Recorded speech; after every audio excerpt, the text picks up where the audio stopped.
오늘 우리에게 주신 하나님의 말씀은 출애굽기 17장 1절에서 16절 말씀입니다. 출애굽기 17장 1절에서 16절 말씀을 제가 봉독하겠습니다. 이스라엘 자손의 온 회중이 여호와의 명령대로 신 광야에서 떠나 그 노정대로 행하여 르비딤에 장막을 쳤으나 백성이 마실 물이 없는지라. 백성이 모세와 다투어 이르되 우리에게 물을 주어 마시게 하라. 모세가 그들에게 이르되 너희가 어찌하여 나와 다투느냐? 너희가 어찌하여 여호와를 시험하느냐? 거기서 백성이 목이 말라 물을 찾으매 그들이 모세에게 대하여 원망하여 이르되 당신이 어찌하여 우리를 애굽에서 인도해 내어서 우리와 우리 자녀와 우리 가축이 목말라 죽게 하느냐? 모세가 여호와께 부르짖어 이르되 내가 이 백성에게 어떻게 하리이까? 그들이 조금 있으면 내게 돌을 던지겠나이다. 여호와께서 모세에게 이르시되 백성 앞을 지나서 이스라엘 장로들을 데리고 나일강을 치던 내 지팡이를 손에 잡고 가라. 내가 호렙산에 있는 그 반석 위에 거기서 내 앞에 서리니 너는 그 반석을 치라. 그것에서 물이 나오리니 백성이 마시리라. 모세가 이스라엘 장로들의 목전에서 그대로 행하니라. 그가 그곳 이름을 마사 또는 무리바라 불렀으니 이는 이스라엘 자손이 다투었음이요 또는 그들이 여호와를 시험하여 이르기를 여호와께서 우리 중에 계신가 안 계신가 하였음이더라. 그때에 아말렉이 와서 이스라엘과 르비딤에서 싸우니라. 모세가 여호수아에게 이르되 우리를 위하여 사람들을 택하여 나가서 아말렉과 싸우라. 내일 내가 하나님의 지팡이를 손에 잡고 산 꼭대기에 서리라. 여호수아가 모세의 말대로 행하여 아말렉과 싸우고 모세와 아론과 훌은 산 꼭대기에 올라가서 모세가 손을 들면 이스라엘이 이기고 손을 내리면 아말렉이 이기더니 모세의 팔이 피곤함에 그들이 돌을 가져다가 모세의 아래에 놓아 그가 그 위에 앉게 하고 아론과 훌이 한 사람은 이쪽에서 한 사람은 저쪽에서 모세의 손을 붙들어 올렸더니 그 손이 해가 지도록 내려오지 아니한지라. 여호수아가 칼날로 아말렉과 그 백성을 쳐서 무찌르니라. 여호와께서 모세에게 이르시되 이것을 책에 기록하여 기념하게 하고 여호수아의 귀에 외워 들리라. 내가 아말렉을 없이하여 천하에서 기억도 못하게 하리라. 모세가 제단을 쌓고 그 이름을 여호와 니시라 하고 이르되 여호와께서 맹세하시기를 여호와가 아말렉과 더불어 대대로 싸우리라 하셨다 하였더라. 아멘. 오늘의 설교 제목이기도 한 미쁘다라는 단어는 믿다라는 단어에 형용사를 만드는 전미사 부가 결합되어 미쁘다에서 미쁘다로 변형이 된 단어입니다. 이 미쁘다라는 뜻은 믿다라는 단어에서도 볼 수 있듯이 믿었다, 믿음직하다라는 뜻을 가지고 있습니다. 우리 삶에서 믿음, 즉 믿음직한 사람을 찾기가 참 어려운 것 같습니다. 이런 사람이 한 사람만 우리 삶에 있어도 우리는 참 축복받은 삶이라 할 수 있을 것입니다. 참 감사한 것은 우리에게는 전 우주적으로 단 한 분, 우리가 신뢰할 수 있는 분이 계십니다. 바로 하나님입니다. 우리가 삶을 살면서 하나님을 믿고 또 신실하시다라고 하나님께 고백하지만 가끔씩 우리 삶에는 하나님이 직접 마치 산신령처럼 나타나셔서 정나은 전도사 너는 설교를 이렇게 해라 혹은 저렇게 살아라 말씀해 주시면 얼마나 좋을까 생각을 해보기도 합니다. 우리가 너무 연약하고 욕심이 많아서 이미 우리에게 충분하게 주신 성경 말씀을 놓고도 이런 생각을 할 때가 너무나 많습니다. 오늘 본문을 보게 되면 우리와 같은 고민을 하며 살았던 사람들이 소개가 됩니다. 바로 이스라엘 백성들입니다. 이스라엘 백성들에 대해 이야기하기 전에 먼저 오늘 본문에 대한 내용을 간략하게 설명드리겠습니다. 오늘 본문은 크게 두 가지 내용을 가지고 있습니다.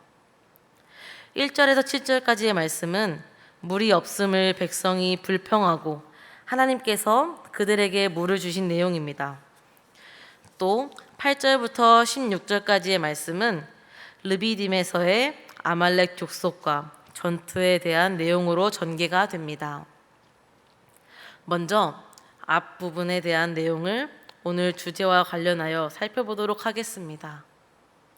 오늘 본문의 첫 번째 사건인 무리바 샘물에 관한 첫 말씀을 살펴보겠습니다. 1절을 보게 되면 신 광야를 떠나 하나님의 인도하심대로 그들이 도착한 곳은 르비딤이었습니다. 그리고 그곳에 마실 물이 없었던 것 또한 사실입니다. 그 다음 절인 2절을 보면 백성들은 갈증이 급했는지 모세에게 다투어 물을 달라고 합니다. 그러자 모세는 왜 나랑 다투느냐라고 했는데 그 다음 말이 중요합니다. 바로 어찌하여 여호와를 시험하느냐라고 한 것입니다. 성경 말씀엔 분명 백성들이 모세에게 다투어 물을 달라고 했지 여호와를 시험했다고 하지 않았습니다. 그런데 이 무리바 샘물 사건의 마지막 부분에도 보면 이렇게 나와 있습니다. 우리 다 같이 7절을 합독했으면 좋겠습니다. 그가 그곳 이름을 마사 또는 무리바라 불렀으니 이는 이스라엘 자손이 다투었음이요 또는 그들이 여호와를 시험하여 이르기를 여호와께서 우리 중에 계신가 안 계신가 하였음이더라. 7절 후반부를 보게 되면 여호와를 시험하여 이르기를 여호와께서 우리 중에 계신가 안 계신가 하였음이더라 라고 말씀하십니다. 개인적인 생각으로는 이스라엘 백성이 하나님을 잘 모르고 하나님에 대한 경험이 없고 정말 목이 마르고 죽을 것 같다면 하나님이 우리 중에 계신가 안 계신가 생각해 보는 것은 정말 합리적인 것 아닌가 하는 생각이 듭니다. 하지만 이 어리석은 이스라엘 백성은 바로 앞장인 16장만 봐도 만나와 메추라기 사건을 겪었음에도 불구하고 의심을 한다는 것입니다. 어처구니가 없는 일입니다.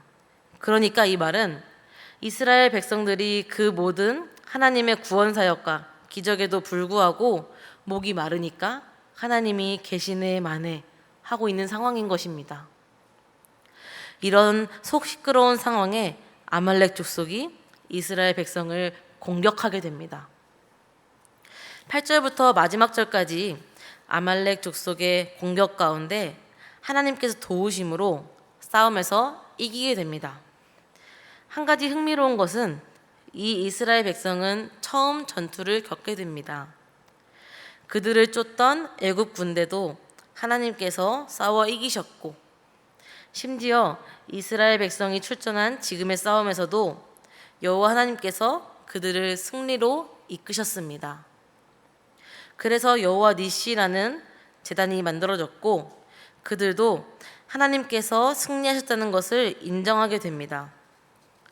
하지만 이 말씀을 듣는 저와 여러분은 이스라엘 백성의 마지막을 알고 계십니다.